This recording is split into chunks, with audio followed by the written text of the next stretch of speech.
সংঘর্ষ, গোলাগুলি, হামলা আর প্রকাশ্যে অস্ত্রের ঝঞ্ঝানাতে পাবনার ঈশ্বরদী যেন এক আতঙ্কের জনপদ।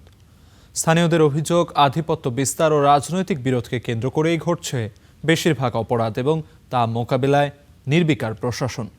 এদিকে আইনশৃঙ্খলা পরিস্থিতি নিয়ন্ত্রণে অপরাধীদের শনাক্তে তৎপরতা বাড়ানো হয়েছে বলে দাবি করছে পুলিশ। মাথায় ও শরীরে পেঁচানো কাফনের কাপড়, হাতে আগ্নেয়াস্ত্র, প্রকাশ্যে অস্ত্রের মহড়ার এই চিত্র পাবনার ঈশ্বরদীর। গেল 17 আগস্ট এভাবেই দিনে দুপুরে থানা চত্বরের সামনের সড়কে অস্ত্র হাতে শোডাউন দেন জোবায়ের হোসেন বাপ্পি নামে সাবেক এক ছাত্রদল নেতা।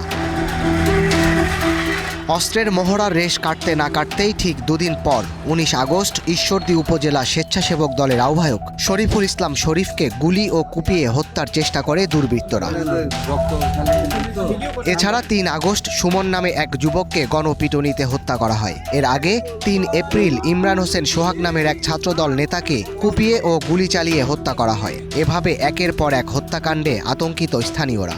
এই যে অস্ত্র নিয়ে মহড়া প্রদর্শনী, এগুলা এই যে অমুকের উপর হামলা, তমুকের উপর হামলা, এখানে মার্ডার, সেখানে এইগুলা আমরা চাই না। সবসময় মারামারি, খুনাখুনি এগুলো আমাদের লাগিয়ে রয়েছে নিজেদের মধ্যেই। ঈশ্বরদী এরকম ছিল না। ঈশ্বরদী আমরা ভালো চাই, শান্তি চাই। অভিযোগ রয়েছে আধিপত্য বিস্তার ও রাজনৈতিক অন্তর্কোন্দলেই ঘটছে বেশিরভাগ অপরাধ, যার নেপথ্যে স্থানীয় বিএনপির দুপক্ষের বিরোধ। তবে সেই অভিযোগ অস্বীকার করেন নেতারা। একের পর এক ঈশ্বরদীতে যে অস্ত্রবাজিগুলো দেখতেছি এবং যেভাবে নেতাকর্মীদের উপর হামলা হচ্ছে, তাতে আইন শৃঙ্খলা পরিস্থিতির যে অবনতি হয়েছে, আমরা জানি না হাবিব সাহেব আসলে চাচ্ছেন কি। যতজন অস্ত্রধারী গ্রেপ্তার হন পুলিশের আওতায়, প্রত্যেকটা ব্যক্তিকে ছাড়ানোর জন্য সে সর্বোচ্চ শক্তি প্রয়োগ করছে। আমাকে অতটা টানতে, যেটার সাথে আমার কোনো সম্পৃক্ততা নেই।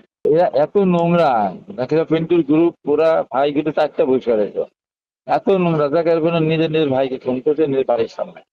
এই সমস্ত সন্ত্রাসী মাস্তা সব কিছু তাদের দখলে।